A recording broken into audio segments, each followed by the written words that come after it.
Thank you, Susan. I was listening to that scripture, and you know how you hear something you didn't focus in on the first time round, and I wonder if in about 20 years I'm going to preach a sermon about limping because of her hip. It's not where I went today, but I bet there will be a time, if I'm lucky, that might be my angle. I instead really resonated this week with this idea of wrestling.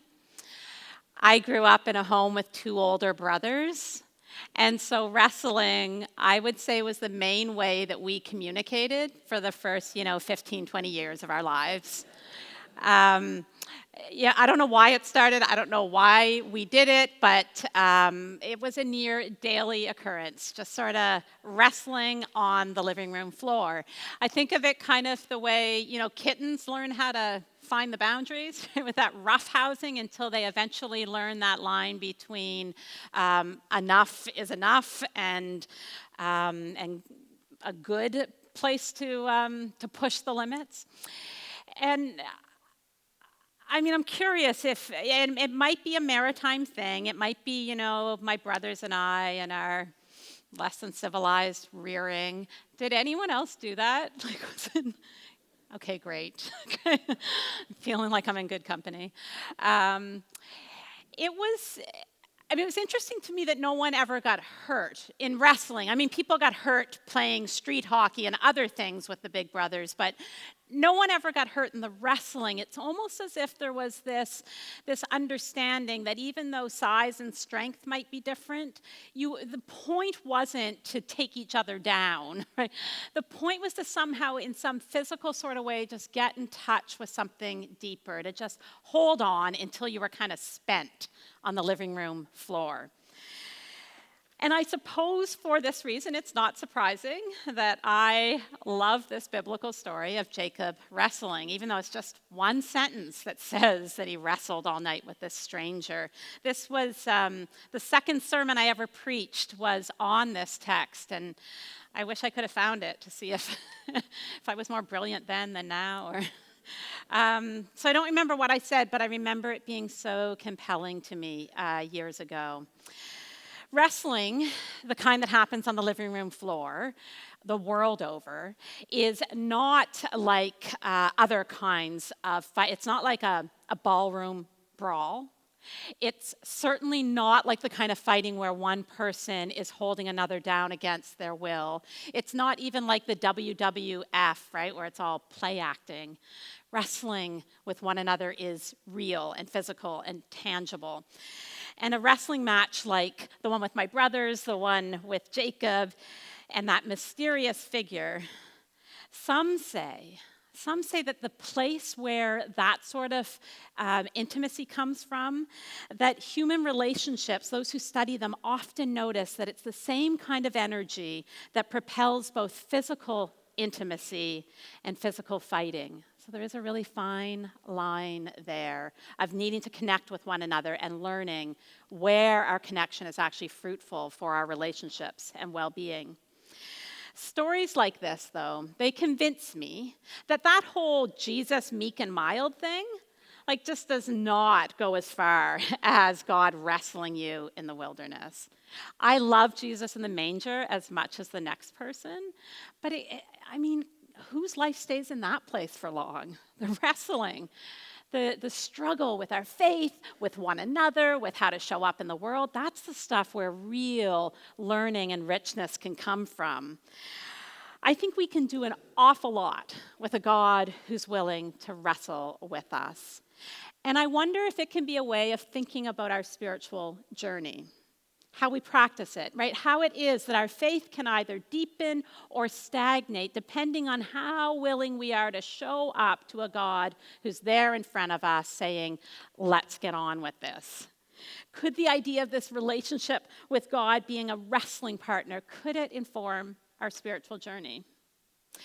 But before I go too far down there, I want to bring us into the story of Jacob. And from time to time, I'll play with the biblical story a little bit more than others because on its own, this is a nice little story about someone who meets God face to face and lives. But if you look at the whole story of Jacob, like Susan already told you in the reading, he was just a no good, awful guy.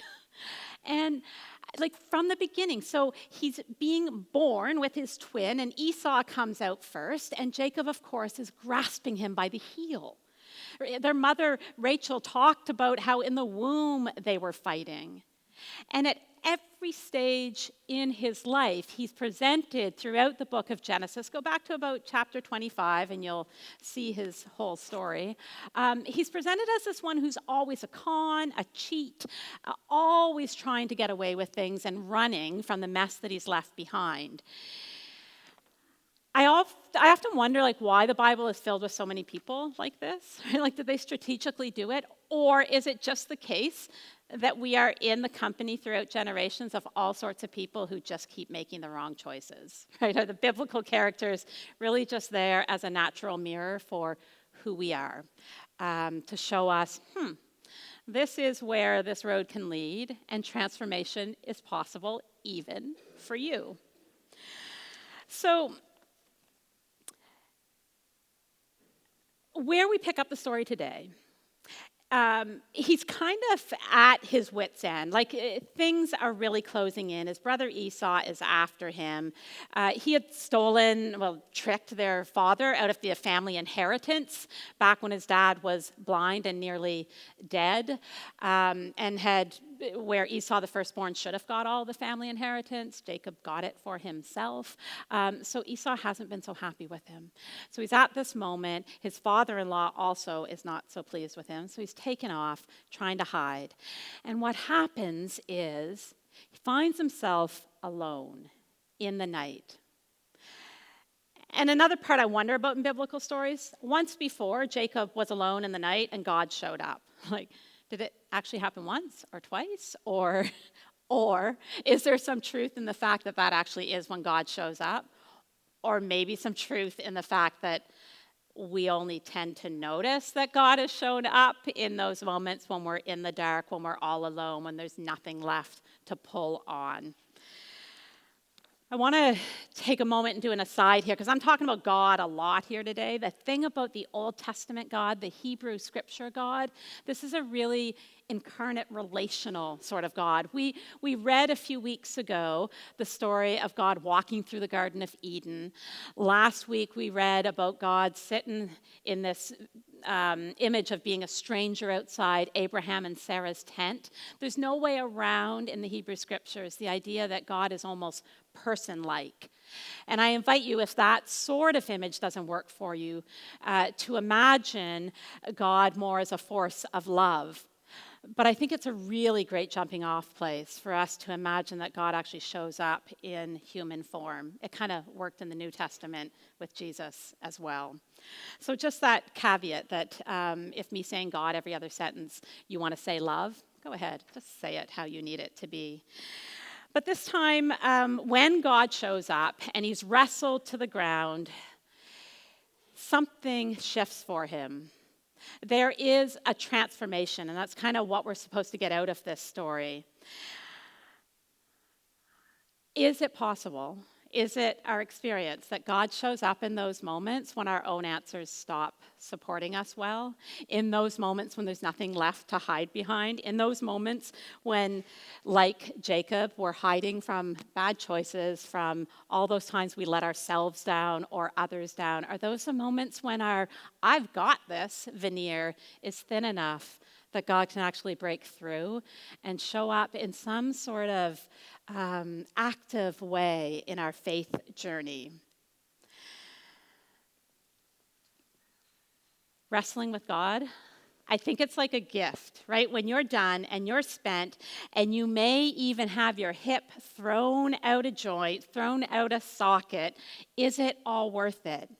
Not worth it because your life is suddenly going to be rainbows and sunshine. No, when you encounter God's real presence in your life, even if you've caught a glimpse of it, you know that your whole life can change from that moment on. And in fact, it can feel like you're walking with a limp, with some sort of mark for the rest of your life. It's not that encountering God makes it all easy. It's that it makes it deeper. It's that it makes us more able to show up for whatever it is, better equipped to be present from this place of our own eternal light and love. It's just like those images. Think back to your childhood, those wrestling matches.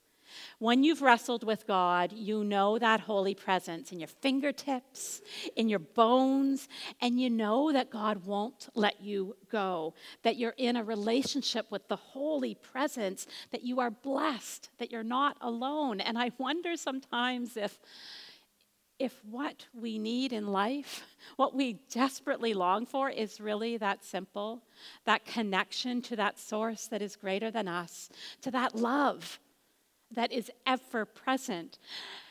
And I think back to the stories we've told over these past weeks of God showing up in the Garden of Eden, God showing up at Abraham and Sarah's tent, and people's reaction being laughter or maybe anger or disbelief. And this moment of God showing up in that quiet, dark night, is it possible that God actually shows up everywhere? like whether your skin is thin or not, whether you're going through a struggle or not, whether you've run away or whether you are on the road practicing, that holy presence is with us. And if the church is going to serve any purpose in this moment in time when it is so easy to choose fear and rigidity over openness and vulnerability, is there some promise in getting real about the truth that that holy presence is right here, as close as our fingertips? I don't know about you, but most days I think to myself, I'd rather a God who would sit down to high tea with me, or a God who would just join me on my sunny deck on a Saturday morning for a cup of coffee and a read of the Globe and Mail, a God who would just have a leisurely conversation rather than a wrestling match on the living room floor. And maybe sometimes it's that we ask for it, or we're looking for it, or that we need that visceral presence to really get that God's there in the tea parties too, in the quiet moments as well. Our invitation this fall is to be a people who are practicing this idea of letting go of the shame of I'm not where I thought I should be, or that tendency to judge. Others are further along their spiritual journey. Others know their Bible better. Others know how to pray the right way. To let it all go and to open up to what is the practice in my life that God is calling forth in me. What will serve me in showing up to know that God is already present? And so an invitation to consider that in your life, that this idea of spiritual practice, of finding something daily that you can do to center yourself, is not just so you can feel better about where you are on the journey. It's actually to give us the skills, the comfort we need to be a people who live our faith, so we can show up day by day with our hearts open, with vulnerability not being so scary. At the end of the day, it's really no surprise that we resist practice, that we stick to this idea of God being distant or only showing up when the going gets rough, because it's dangerous business to be in relationship with God. It will change your life. It might leave you scarred, and it will certainly leave you blessed. Remember what's revealed in all of those late night wrestling matches, a truth about the truth, that you are blessing and you are blessed, that even when you're broken and limping and your hip is out of socket, even then God will not let you go. You are one who is not forgotten and who is forgiven. Maybe the practice of showing up to the carpet of our living room floors might be just the one for you. It might just need to be the place you need to go to know that you're loved and that you have love to give. We're going to hear some words sung in just a moment from the choir. They're going to come up and join me. These words are to help feed you this week. You'll hear them saying that in my wrestling and in my doubts, in my failures, God won't walk out. Your great love will lead me through. You are my peace in the troubled sea. And so, friends, lean into that peace. Know that it's present, and know that it will flow more freely as we learn to practice and trust that we are not alone. God is with us. Amen.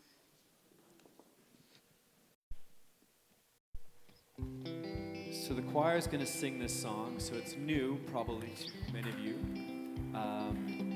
It's been out since 2014, but that doesn't mean we've all heard it. I just heard it recently myself. So as you get to know, it's pretty easy. It's kind of a bit of a maritime newfie feel, really, which means you're allowed to have fun with it. It's easy to get to know. So please, as you get to know the song, join us. But you can stay seated for now. In my wrestling and in my doubts, in my failures, you won't walk out. Your great love will lead me through. You are the peace in my troubled sea. Whoa, you are the peace in my troubled sea. In the silence, you won't let go. In the questions, your truth will hold. Your great love will lead me through. You are the peace in my troubled sea. Whoa, you are the peace in my troubled sea. My lighthouse, shining in the darkness, I will follow you. Oh, my lighthouse, I will trust the promise. You will carry me safe to shore, safe to shore, safe to shore, safe to shore. Okay, you probably got it now. Let's stand together and sing. I won't fear what tomorrow brings. With each morning I'll rise and sing. My God's love will lead me through. You are the peace in my troubled sea. Whoa, you are the peace in my troubled sea. Whoa, you are my lighthouse, shining in the darkness. I will follow you. Oh, my lighthouse, I will trust the promise. You will carry me safe to shore, safe to shore, safe to shore, safe to shore. Fire before us, you're the brightest. You will lead us through the storm. Fire before us, you're the brightest. You will lead us through the storm. Fire before us, you're the brightest. You will lead us through the storm. Fire before us, you're the brightest. You will lead us through the storm. My lighthouse, shining in the darkness, I will follow you. Oh, my lighthouse, I will trust the promise. You will carry me safe to shore, safe to shore, safe to shore, safe to shore.